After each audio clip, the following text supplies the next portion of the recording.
Les candidats du principal parti d'opposition japonais, le PDC, sont en quête de voix. Les libéraux-démocrates au pouvoir, ou PLD, n'ont prévu que 12 jours de campagne avant les élections. Ils ont été au pouvoir pendant 65 des 69 dernières années. Mais les commentateurs pensent que c'est une occasion rare pour le PDC de faire son retour. En septembre, l'ancien Premier ministre Yoshihiko Noda est devenu son chef de file et il a attaqué le PLD pour sa gestion de l'économie. Il a déclaré « Le PLD ne gouverne que pour les intérêts des entreprises, il répond aux intérêts des entreprises, mais n'investit pas dans les personnes. Les travailleurs n'en voient pas les bénéfices ne vont pas aux petites et moyennes entreprises. Le fossé s'est creusé sous le PLD et nous voulons y remédier. » L'objectif du PLD est de rester au pouvoir. Il subit encore les contre-coups des révélations selon lesquelles des membres éminents du parti ont reversé des bénéfices à des membres plus jeunes en dehors de tout cadre légal. Il s'attend à perdre des sièges et la majorité à parti unique qu'il détenait lors de la dernière législature.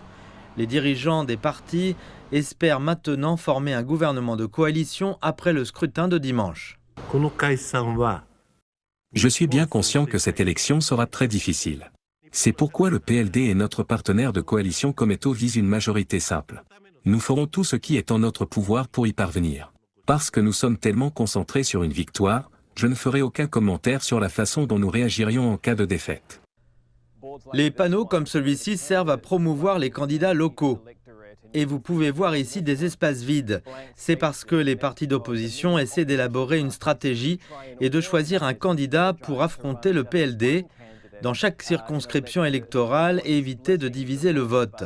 Cependant, cette fois-ci, ils ont eu peu de temps pour se préparer et n'ont coordonné un candidat unique que dans 16% des circonscriptions. Cela signifie que le vote antigouvernemental sera présent dans la grande majorité des circonscriptions à l'avantage du PLD. Les experts estiment que les électeurs sont mécontents des résultats du gouvernement, mais qu'il est peu probable qu'ils éliminent le PLD pour autant.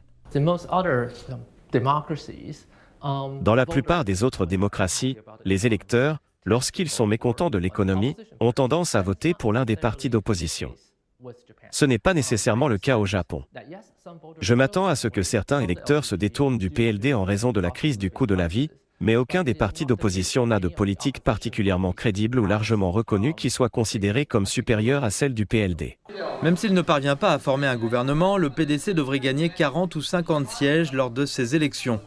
Bien que cela ne soit pas suffisant pour perturber le programme du gouvernement, cela pourrait aider l'opposition à se présenter comme un gouvernement alternatif en attente.